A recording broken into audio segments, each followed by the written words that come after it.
ఒక మనిషిని దేవుని దృష్టిలోకి తీసుకెళ్ళే దీనత్వమే. దీనత్వానికి పర్యాయ పదమే ఆ తగ్గింపు. సిపోరా తండ్రి ఇత్రో అనేవాడు ఒక యాజకుడై ఉన్నవాడు, ఒక రాజై ఉన్నవాడు. అట్లాంటి రాజకుమార పుత్రిక మందం దోనుకుని మందన మేపడం అంటే ఏంటంటే మోషేకి చాలా ఆశ్చర్యంగా ఉంది. మోషేలో అదే సిపోరాలో ఉన్న ఆ దీనత్వం స్వజనులు కాకుండా ప్రభువుకు బిడ్డలుగా కొనియాడబడుతున్న మనం అదే దీనత్వాన్ని మనం సంపాదించుకుందుముగాక. హల్లెలూయా, హల్లెలూయా. ఒక మనిషి దీనత్వం ఉందో లేదో నోటి మాటను బట్టి చెప్పేయచ్చు, ప్రవర్తన బట్టి చెప్పేయచ్చు, క్రియల్లో చెప్పేయచ్చు.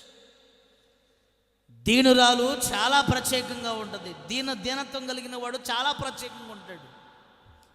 మనం ఎన్ని చేసినా కానీ దీనత్వం అనే మనసు